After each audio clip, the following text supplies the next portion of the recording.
Good morning, students.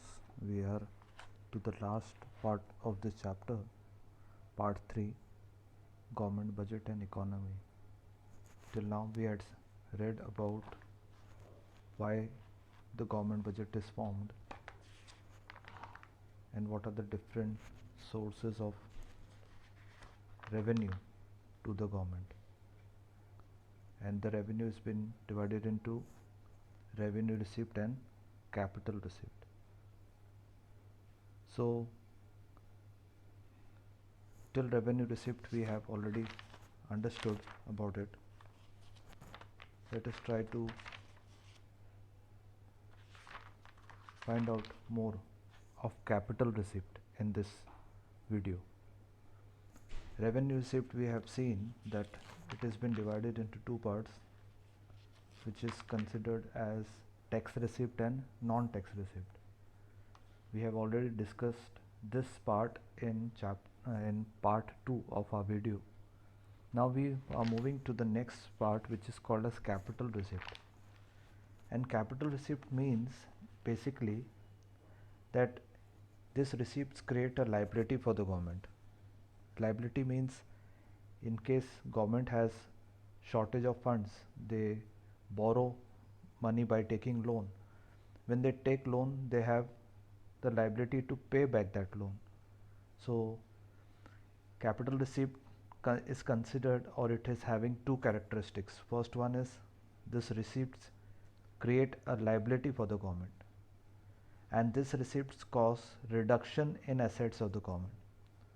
For example, if there are some assets like railways today, it's an asset of the government, but if that get sold from public to the private sector, government gets receipt, but the assets of the government is sold. So if any of these two characteristics is found, then instead of revenue receipt, it is called as capital receipt. Now let us see what are the constituents of this capital receipt.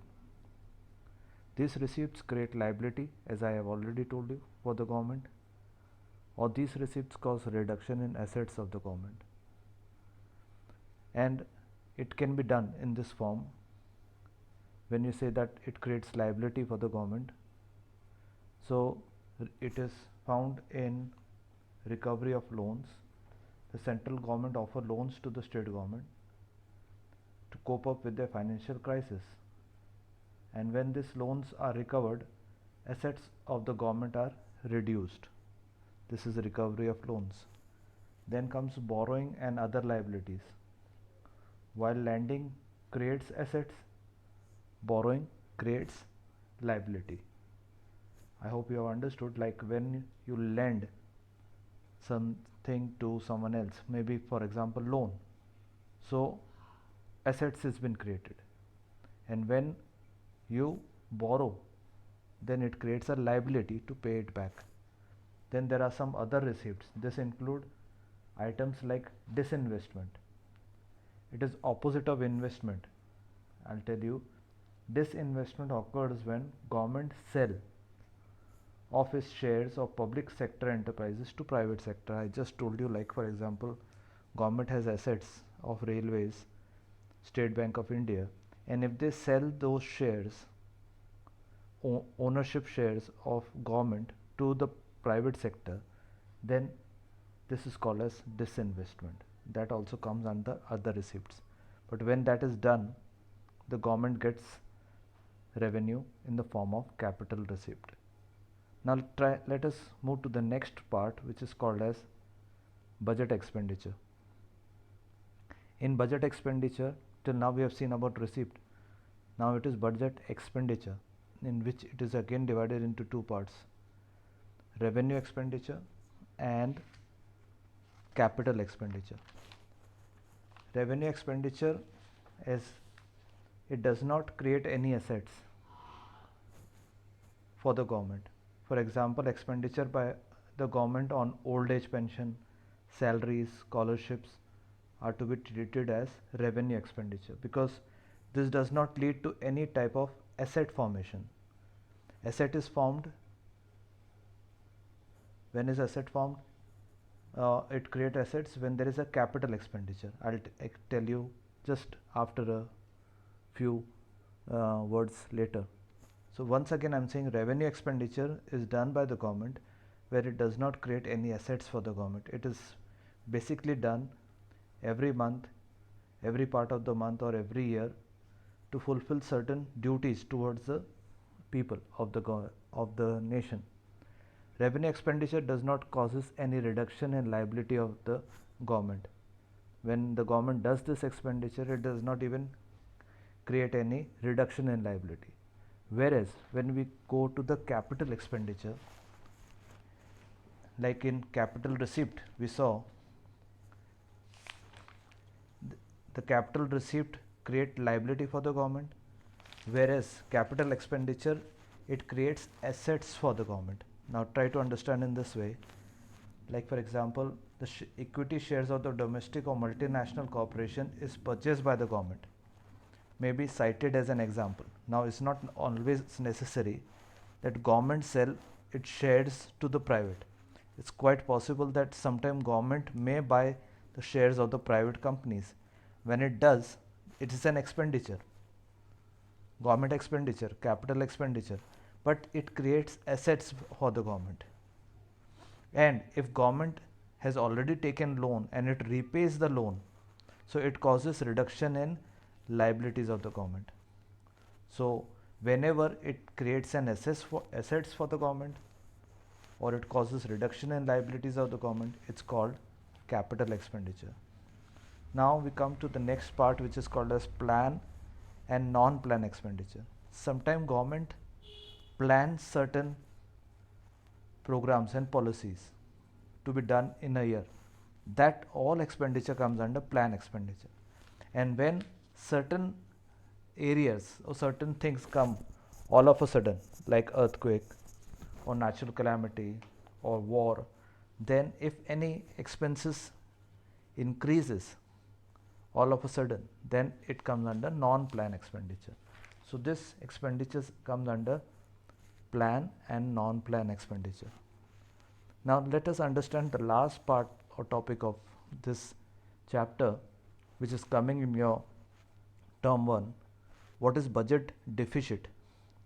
Deficit means whenever our expenditures of the government is more than the revenue, then it is called deficit. Now let us understand revenue deficit.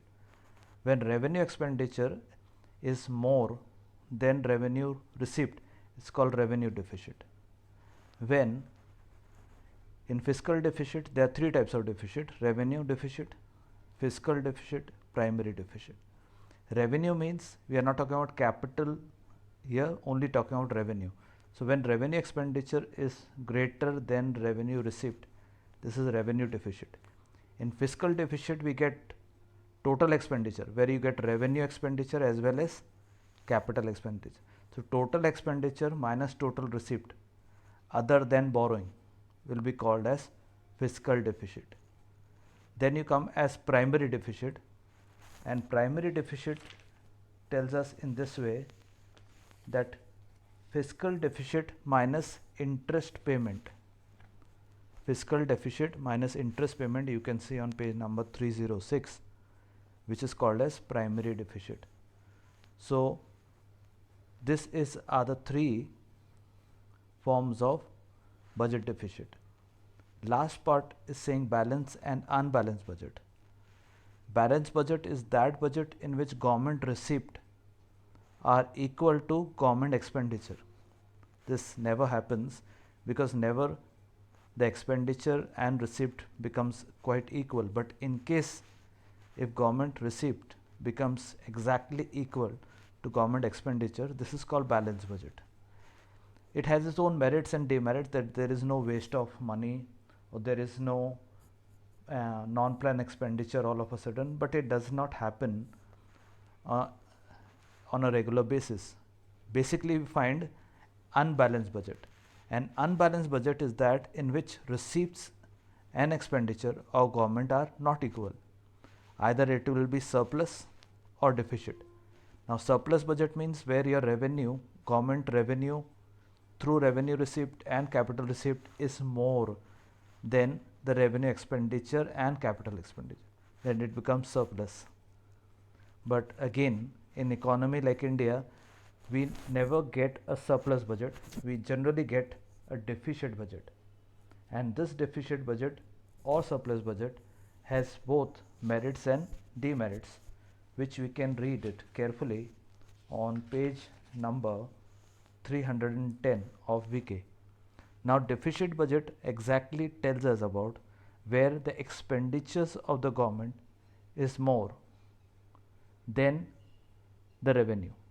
So when expenditure is more, government has to borrow money in the form of loan and spend on certain areas in the country for the betterment or for the social welfare of the people. So this is the merit of a deficit budget, where we find in a country like India. So students, please refer to these points today, what we have discussed properly, and be prepared for your exam. God bless you. Take care.